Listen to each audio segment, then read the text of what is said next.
औज़ुबिल्लाहि मिनश्शैतानिर्रजीम बिस्मिल्लाहिर्रहमानिर्रहीम। अस्सलाम वालेकुम नाज़रीन, मैं हूँ आपका मेज़बान ग़ुलाम मुर्तज़ा भुट्टर। आप लोग देख रहे हैं 9 न्यूज़। हमारे प्रोग्राम का नाम है पार्लियामेंट से पाकिस्तान। आज हमारे प्रोग्राम का मौजू है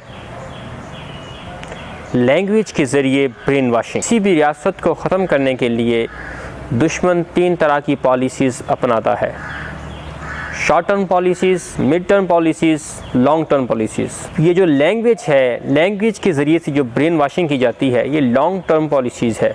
इसी लैंग्वेज के ज़रिए से ही स्टेट ऑफ पाकिस्तान के एक हिस्से को जुदा किया गया। मुलाकात हुई फ़लसफ़े के जो मेरे उस्ताद हैं, सुकरात, अफलातून, अरस्तु, कन्फ्यूशियस, बुकरात, इनसे मैंने पूछा कि सर रियासत क्या होती है और किसी रियासत को कैसे ख़त्म किया जाता है।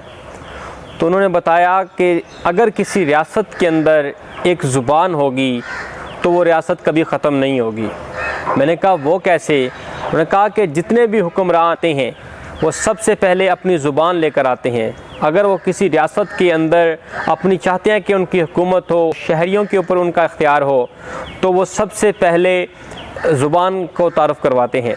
क्योंकि जब भी कोई बगावत होती है, जिस वक्त भी बगावत होती है, वो इसी किस्से कहानियों के ज़रिए से होती है, स्टोरीज़ के ज़रिए से होती है, ड्रामाज़ के ज़रिए से होती है।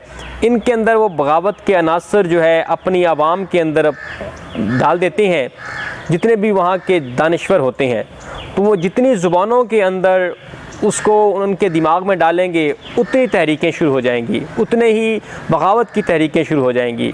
ये कैसे करता है दुश्मन, किन के ज़रिए करता है, अब हमें तो नज़र नहीं आता कि कहाँ से ये खेल शुरू होता है, कौन इस गेम को हैंडल कर रहा है।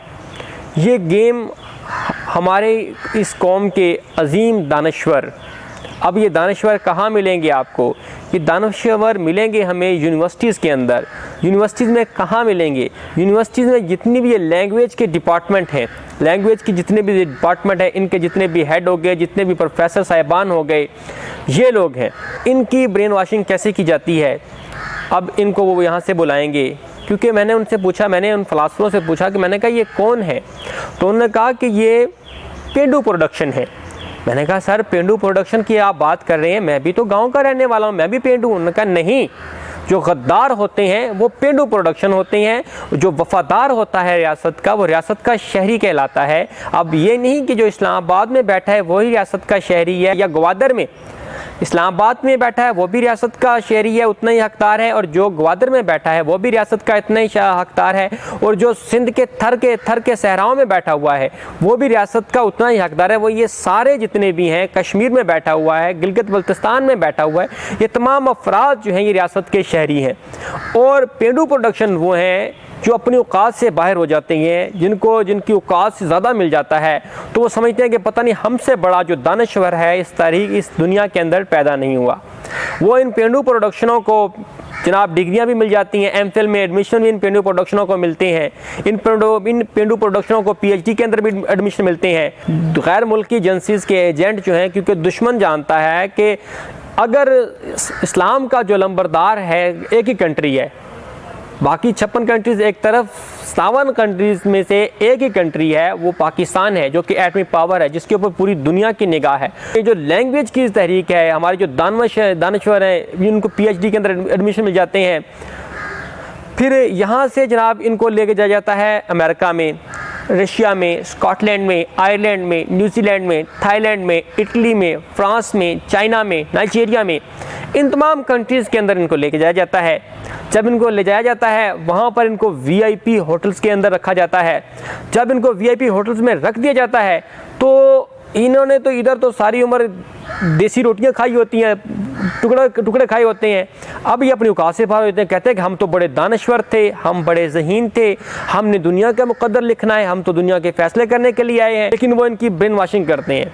इनको यहाँ से ये खाले का पानी पीते हैं, नहर का पानी पीते हैं, वहाँ पर इनको जो पानी है वहाँ पर इनको विस्की दी जाती है, मरी ब्रूडी दी जाती है, वुडका दी जाती है, हसीनाएँ इनको पेश की जाती हैं।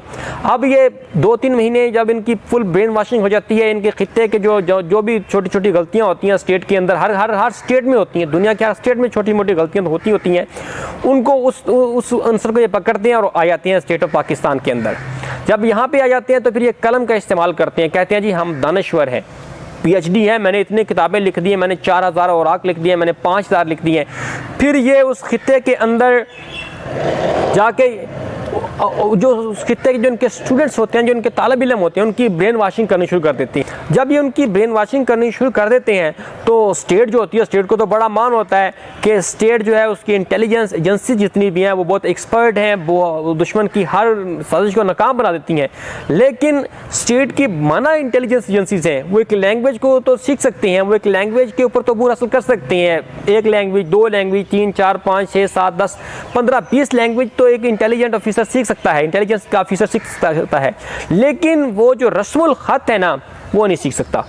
अब ये जो रस्मुल ख़त है वो रस्मुल ख़त ही बदल देती हैं। अब मिसाल के तौर पे मैं उर्दू हूँ तो मैं उर्दू में ही ज़्यादा तहरीर को पढ़ूंगा, मैं ज़्यादा समझूंगा। अब अगर पश्तो है तो वो पख्तूनों के रस्मुल ख़त उनको पश्तो में तब्दील कर देंगे। अब वो सिंधी है तो उसका रस्मुल ख़त सिंधियों में तब्दील हो जाएगा। वो सराइकी है तो उसका रस्मुल ख़त वो सराइकियों के अंदर ले आएंगे।